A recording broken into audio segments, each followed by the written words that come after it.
Big pass லைவில் ஒரு பக்கம் கனி முகம் சுளிக்கிற ஒரு தருணத்தை பார்க்க முடியுது நாமினேஷன் அப்ப. ஏன் கனி அந்த இடத்துல முகம் சுளிக்கணும், அதுக்கான காரணம் என்னவா இருக்கும் அப்படின்றதையும் பார்க்க போறோம். அடுத்து ஆதிரை சௌந்தரராஜன் கலக்கிட்டாங்க நாமினேஷன்ல. இப்போ ஒரு விஷயம் லைவ்ல சொல்லியிருந்தாங்க. ஸோ குவைட் இன்ட்ரெஸ்டிங்கா மாறிட்டு வராங்க ஆதிரை அப்படின்றத லைவ்ல பார்க்க முடியுது. இன்னைக்கு பொறுத்தவரை ஒரு 3 பேர் இம்ப்ரெசிவா இருந்திருக்காங்க. அந்த 3 பேர் யார் என்ன அப்படின்றதையும் சொல்லலாம். அடுத்து போன சீசன் ஃபைனலிஸ்ட் ஆன ஒரு கண்டஸ்டன்ஸோட பேட்டர்னை எடுத்துட்டு ரெண்டாவது இந்த முதல் நாளே டிராவல் பண்றாங்களோன்ற ஒரு ஃபீலிங் வருது. ஏன்னா அதுக்கேற்ற மாதிரி எல்லாமே மேட்ச் அவுட் ஆகுதா, கொஞ்சம் யோசிக்குதான் வைக்குது அந்த கண்டஸ்டன்ஸை பார்க்கும்போது. இது பத்தியும் பார்க்க போறோம்.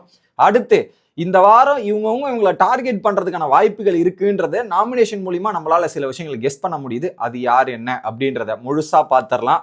வணக்கம் மக்களே, நேஷனல் வாட்ச்ல இருந்து உங்கள் மணிவண்ணன். சேனலுக்கு புதுசா இருந்தீங்கன்னா சப்ஸ்கிரைப் பண்ணிருங்க. வீடியோவை மறக்காம லைக் பண்ணுங்க நண்பர்களே, அது எனக்கு ரொம்ப யூஸா இருக்கும். லைக் பண்ணிருங்க. இப்ப கண்டென்ட்டுக்குள்ள போயிடலாம். ஃபர்ஸ்ட் அரோராக்கு ஒரு வாய்ப்பு கொடுத்தாங்க. ஸோ அந்த சூப்பர் டீலக்ஸ் பெட்ரூம்ல இருக்கணும்னா நீங்க அதுல அந்த ஒரு இம்யூனிட்டி பவரை பயன்படுத்தலாம். ஸோ அதுல 3 பேருக்கு வந்து நாமினேஷன் ஃப்ரீ இருக்கும். 4 பேர் நாமினேஷன் வரும்போது அரோரா ஒரு ரீசனை சொல்லியிருப்பாங்க. என்ன ரீசன்னா, நான் 5 வருஷமா கஷ்டப்பட்டிருக்கேன், தனியா இருந்திருக்கேன், ரொம்ப கஷ்டப்பட்டு அதெல்லாம் தாண்டி வந்திருக்கேன். இப்போ வந்து நான் வெரி வெரி ஹாப்பி பர்சன் இந்த ஃபர்ஸ்ட் டே, எனக்கு இந்த வாய்ப்பு கொடுங்க அப்படின்ற மாதிரி சொல்லும் போது, வெளியே அவ்வளவு கஷ்டப்பட்டிருக்கேன் இதெல்லாம் சொல்லும் போது கனியோட ரியாக்ஷன் வந்து அப்படியே மாறுது. அப்படின்ற மாதிரி ரியாக்ஷன் மாறி ஒரு மாதிரி ரியாக்ஷன் பண்ணாங்க. ஏன் பண்ணாங்க அப்படின்னும் போது, ஸோ அரோராவை நீங்க நல்லா ஃபாலோ பண்ற நபரா இருந்தா இந்த வீட்டுக்குள்ள நடக்கிற கேமை மட்டும் நம்ம பார்க்கலாம் அப்படின்றத நான் சொல்லிட்டு இருந்தேன். அவங்க ரியாக்ட் பண்றது என்னன்னா, அரோராக்கு வெளியே வேற சில விஷயங்கள்லாம் இருக்கு. அதை ஒரு பக்கம் கனி பார்த்துட்டு வந்திருக்காங்க. கண்டஸ்டன்ஸ் இவங்க தான் உள்ள போறாங்கன்னு போது லைட்டா அப்சர்வ் பண்ணிட்டு வந்திருப்பாங்களே, அந்த அப்சர்வேஷன்ல கனிக்கு அரோரா மேல சில விருப்பங்கள் இல்லை, கொஞ்சம் இது அப்செட்ல இருக்காங்க அப்படின்ற தருணத்தை நம்மளால அந்த இடத்துல கணிக்க முடிகிறது. ஸோ அது வெளியே நடந்த விஷயங்களை வச்சு அவங்க நினைக்கிறாங்க ஓகே.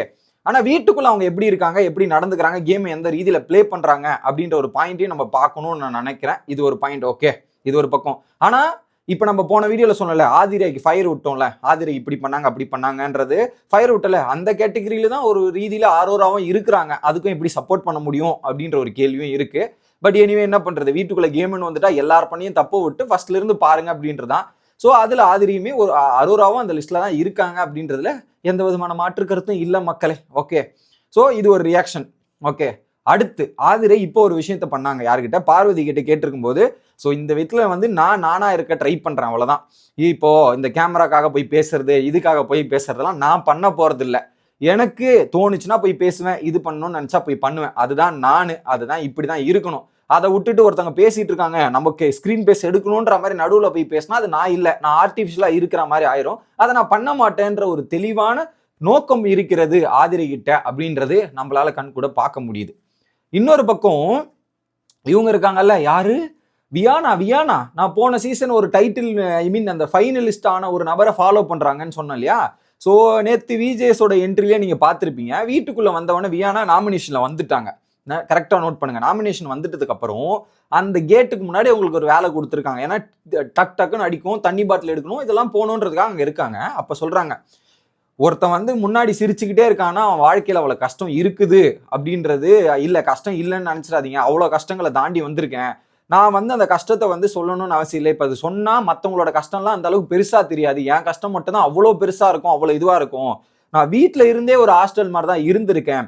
ஆனா அந்த ஒரு சுச்சுவேஷன்ல அவங்க போயிட்டு ஒரு விஷயத்த எடுக்கிறாங்க பாத்தீங்களா, அந்த சிம்பத்தி தேடுறாங்க. நாமினேஷன் அப்ப இதை சொல்லி ஒரு விஷயத்த பாக்குறாங்களே, அது வந்து ரொம்ப தப்பா இருக்கு, இதுவா இருக்கு அப்படின்ற மாதிரி ஒரு விஷயத்த சொல்றாங்க. ஏம்மா நீ பேசுறத பார்த்தா என்னது இது, இவ்வளவு சைலண்டா இருந்தாலும் இவ்வளவு தெளிவா நோட் பண்றியே அப்படின்ற மாதிரி இருக்கு. நான் சொன்னேன், எய்தர் இன்னசென்ட்டா இருக்கணும் இல்ல ரொம்ப ஸ்மார்ட்டா பிளே பண்ணணும் அப்படின்னு நான் சொல்லிட்டு இருந்தேன் நேத்து வீடியோலயே.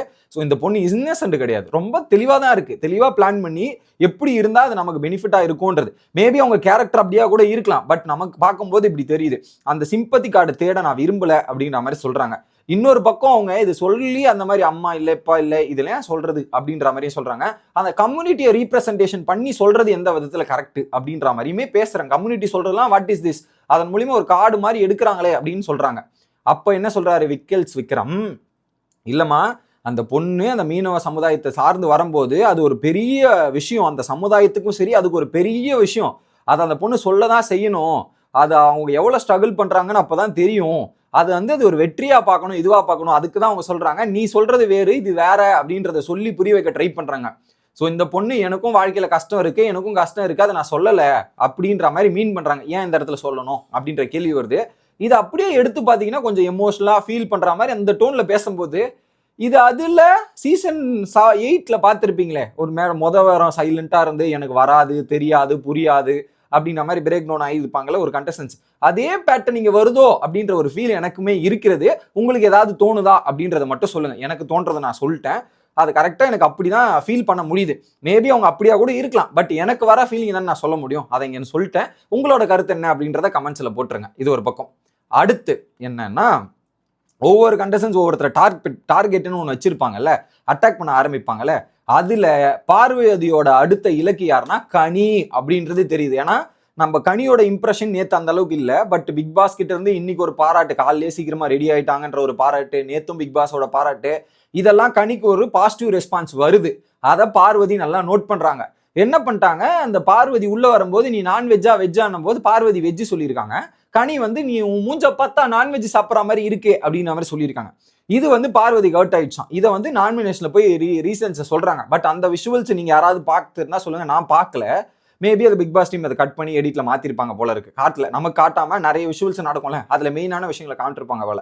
இந்த விஷயத்தை எடுத்துட்டு போய் வைக்கும்போது ஸோ அடுத்த டார்கெட் பார்வதிக்கும் கனிக்கும் அந்த வேவ் லென்த் செட் ஆக மாட்டேங்குது. எப்பயாவது ஒரு சுச்சுவேஷன் வந்துட்டா பார்வதி கனியை அட்டாக் பண்றதுக்கான வாய்ப்புகள் 100% இருக்கிறதுன்றதை நம்மளால தெரிய முடிகிறது இந்த இடத்துல. அது தெளிவுபடுத்திங்க. இது ஒரு பக்கம். ஓகே, ஸோ கனியுமே ரொம்ப தெளிவா இருக்காங்க. அதுல குறிப்பா சுபிக்ஷாக்கு போய் ஒரு அட்வைஸ் பண்ணதா இருக்கட்டும். நீ சொன்ன ஸ்டேட்மெண்ட்ல இன்னும் கொஞ்சம் நீ அந்த ஒரு சமுதாயம் ஆஸ் அ பொண்ணாவே நீ நல்லா வளர்ந்துருக்க, நல்லா வந்திருக்க, அதை வந்து மேலும் மேலும் நீ சொல்லி இது பண்ணு. அதை வந்து நீ கொஞ்சம் அந்த கெஞ்சி கேட்காத மாதிரி கொஞ்சம் மாசா சொல்லி இதெல்லாம் கேளு அப்படின்ற மாதிரி சொன்ன விஷயம் எல்லாம் கூட சூப்பரா இருந்துச்சு கனி. ஆனா கனி வெல் ப்ரிப்பேர்டா பக்காவா வந்திருக்காங்க கலின்றத நம்மளால பார்க்க முடியுது. விஜயலட்சுமியோட ட்ரைனிங்னா சும்மாவா, பயங்கரமா இருக்குதானே செய்யும். அதனுடைய வெளிப்பாடுகள் பக்காவா தெரிகிறது மக்களே. அடுத்து கெமி நேத்துல இருந்து பாத்தீங்கன்னா ஓவர் ஆக்டிங், ஓவரா வந்து டாமினேட் பண்ற மாதிரி சில விஷயங்கள் பண்றாங்க. ஏன்னா நைட்டே நம்ம பார்த்துருப்போம் கமருதீன் கெமி இன்னைக்கு சாயந்தரம் வந்து ஃபைட்டு. அதுல கமருதீன் மேல தப்பே இல்லைன்றதை நான் ஒரு வீடியோலையுமே சொல்லிட்டேன். ப்ரோமோல பார்க்கும்போது அப்படி தெரியும். கமருதீனுக்கு கொடுக்கப்பட்ட வேலை வாட்டர் இன்சார்ஜ். அவர் வாட்டர் இன்சார்ஜ் பக்கத்துல தான் இருப்பாரு. ஸோ கெமி பேசுறாங்கன்னு கெமி பக்கத்துலலாம் நடந்துட்டு இருக்க முடியாது. ஸோ அந்த ரீதியில கமருதீன் கரெக்ட். ஆனா கெமி வந்து அந்த இடத்துல கமருதீன் மிஸ்டர் கமருதீன் சண்டை போட்டதா இருக்கட்டும், இப்போ வீட்டுக்குள்ள அந்த இதுக்குள்ள போயிட்டு சபரியை நாமினேட் பண்ணதா இருக்கட்டும் அப்படின்னும் போது சம்திங் ஃபிஷியா இருக்கு. ஸோ கெமி ஏதோ ஒன்று ட்ரை பண்றாங்க, அட்டென்ஷன் சீக் பண்ண முயற்சி பண்றாங்க. ஸோ கூடிய சீக்கிரத்துல தெரிஞ்சோ தெரியாமல டைரக்டா வந்து சபரி அடிக்கிறதுக்கான வாய்ப்பு இருக்கு அப்படின்ற மாதிரி எனக்கு தோணுது. பட் சபரி அசால்ட்டா ஹேண்டில் பண்ணிட்டு போயிடுவாரோ அப்படின்ற மாதிரி தோணுது மக்களே. இதுதான் எனக்கு இன்னைக்கு டேல இம்ப்ரெசிவா இருந்த கண்டஸ்டன்ஸ் யாருன்னா 3 பேர். ஒன்னு சபரி. ஓகே, அவர் வந்து அந்த பாயிண்டா இருக்கட்டும், ஐடியாலஜியா இருக்கட்டும், ஒரு டாஸ்கை யோசிக்கிற விதமா இருக்கட்டும்ன்ற மாதிரி பக்கா பிளான் பண்ணது சபரி தான். ஸோ அவரு. ரெண்டாவது யாருன்னா அரோரா சின்லர். அவங்க பேசின சில விஷயங்களா இருக்கட்டும், மற்றவங்களுக்கு கொடுத்த அட்வைஸா இருக்கட்டும்ன்ற மாதிரி நான் அந்த லிஸ்ட்லயே நேற்று வைக்கல. பட் இன்னைக்கு வந்து ஷாக் ஆயிட்டேன். என்னமா இவ்வளவு தெளிவா பேசுற, பக்காவா இருக்கு அப்படின்னும் போது ஏன் நாமினேஷன் கூட பிக் பாஸ் சொல்ற அளவுக்கு வெயிட் பண்ணல. நாமினேட் நான் பண்றேன் பிக் பாஸ்ன்ற மாதிரி போறாங்க. இவங்களும் வெல் ப்ரிப்பேர்டா வந்திருக்காங்கன்றது நம்மளால கண் கூட பார்க்க முடியுது.